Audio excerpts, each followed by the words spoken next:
Mustafa Kemal Atatürk adalah presiden penghancur Khalifah Utsmani.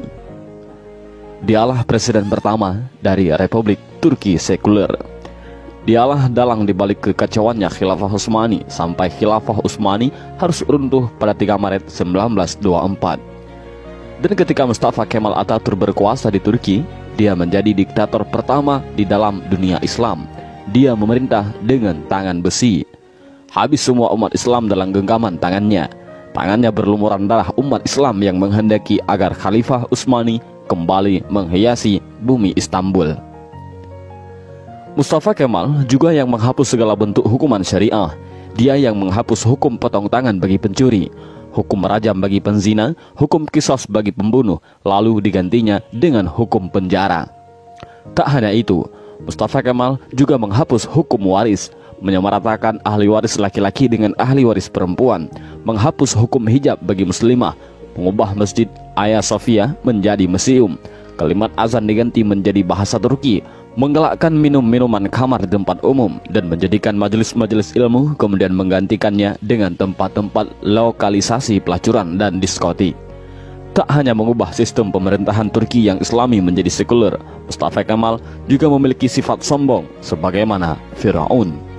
Dalam suatu kesempatan, Mustafa Kemal berpidato di hadapan para tentara ex-tentara khilafah.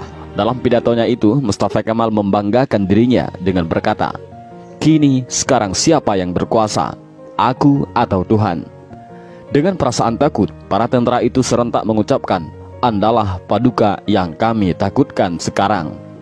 Mendengar jawaban dari para tentara itu, senyum kesombongan mengukir di bibir Mustafa Kemal. Tapi semua itu berhenti ketika periode akhir Oktober 1938. Saat itu, Mustafa Kemal awalnya menderita penyakit kulit. Namun Mustafa Kemal menderita penyakit tambahan yakni malaria, lever, dan penyakit kelamin. Dokter pribadinya pun memberi salep dan dioleskan di kulitnya yang luka karena garukan dari kukunya.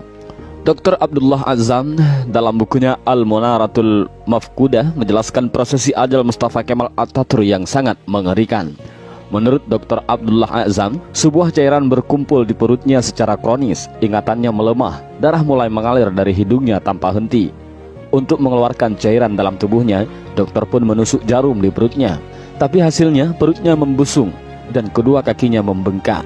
Wajahnya pun menjadi pucat pasi dan terlihat seperti tengkorak. Mustafa Kemal yang sedang sakit menderita itu, kesehariannya dilengkupi rasa panas yang luar biasa. Bahkan, gatal-gatal dari tubuhnya semakin menjadi-jadi, hingga dia merasa tak tahan lalu menjerit sampai terdengar di seluruh istana. Para pekerja istana sangat ketakutan. Ketika Mustafa Kemal sudah menjerit karena kesakitan, badannya yang panas hingga melebihi suhu normal membuatnya tak mau masuk istana. Dia meminta dibawa ke tengah-tengah laut untuk menurunkan suhu tubuhnya, tapi suhu tubuhnya selalu naik dan malah panas. Syekh Dr. Said Husin Al-Afani dalam kitabnya Al-Jaza min Jinsil Amal mengisahkan bahwa sebenarnya Mustafa Kemal sudah mulai menderita kanker hati pada tahun 1936. Tapi anehnya para dokter yang mendiagnosa baru mengetahui Mustafa Kemal terkena kanker hati pada tahun 1938. Dan puncaknya, pada pagi hari tanggal 10 November 1938, Mustafa Kemal dinyatakan mati oleh tim dokter. Sakratul maut yang amat mengerikan bagi pengkhianat dan penghancur Khalifah Utsmani. Bahkan ketika akan proses pemakaman pun, para ulama Turki menolak untuk menyolatkan jenazah busuk Mustafa Kemal.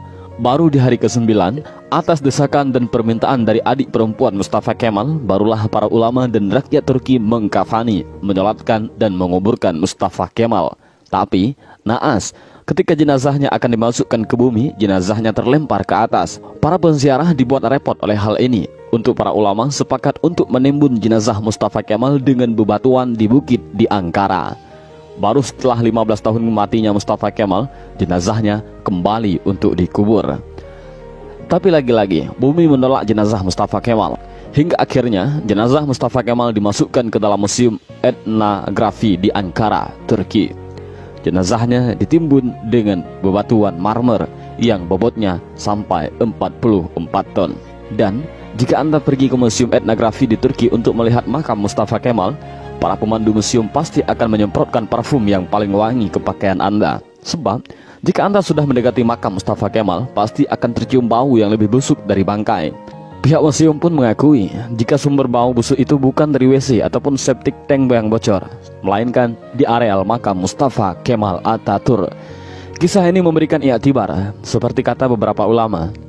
Kalau kamu benci dan mencoba menjegal khilafah, maka kamu akan melawan Allah. Lihat, kematian yang mengerikan menimpa Mustafa Kemal Atatürk, si penjegal dan penghancur khilafah Utsmani. Aroma bau yang keluar dari makam Mustafa Kemal adalah cara Allah memperingatkan kepada siapa saja yang mencoba sombong dengan kekuasaannya dan melawan syariatnya.